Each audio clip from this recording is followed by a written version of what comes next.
Hello and welcome to another edition of TGI Talks. Today I'm down at the headquarters of Callaway Golf Europe with Managing Director Neil Howie. So, Neil, thank you very much for joining us today.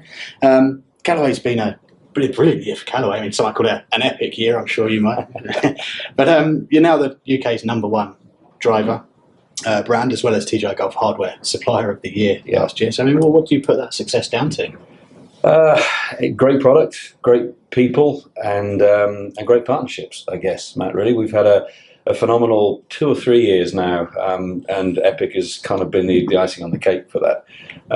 Chip Brewer started with the business almost 5 years ago, and with the intent to bring quality back to the business. So, you know, if a plastic widget was going to be 50 cents less than a metal widget, but the metal widget would perform better, then we'll go with the metal widget. And that is very much the sort of Ely's mantra.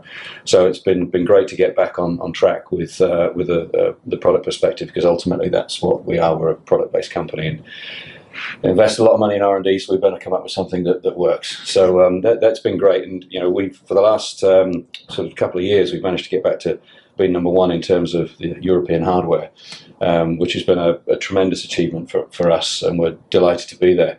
But to get to be the #1 driver again year to date with Epic has been just phenomenal. And what's also nice is that the average selling price has gone up, which is great for retailers and great for us too. So really chuffed with that.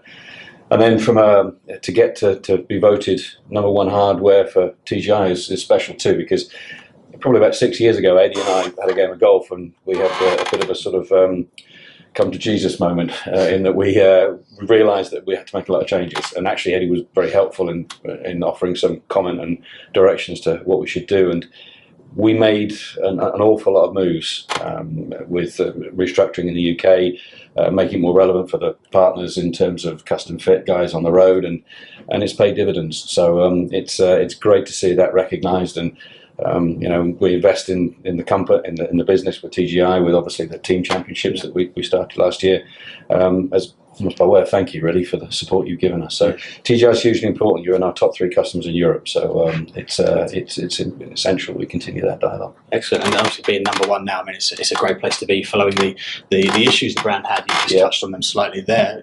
Things go back nearly 10 years now. I mean, how important has the partnership with TGI been in that growth, particularly within the group? It's been huge, because, as I said, we desperately needed some redirection. I was out of the business for a year, about 7 years ago. Unfortunately, my wife passed away. So it's interesting. You kind of take a outside looking in, and you see the company for what it truly is. And with the help of people like Eddie, you realise that investments are required, changes are required, and great that we're able to grow together, because I do think this business is inherently about partnerships. You know, it's one of the few industries that I've been involved with where the buyers don't change, the relationships don't change. You know who you're dealing with, and it's very important you continue to work with those individuals to get better. And yes, for, the last 10 years has been a rocky ride. You know, I've seen the peaks and the troughs. Obviously, it's much nicer to be on a peak than it is in a trough.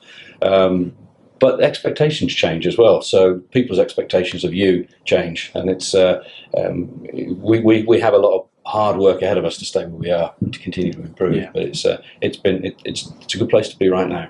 Sure.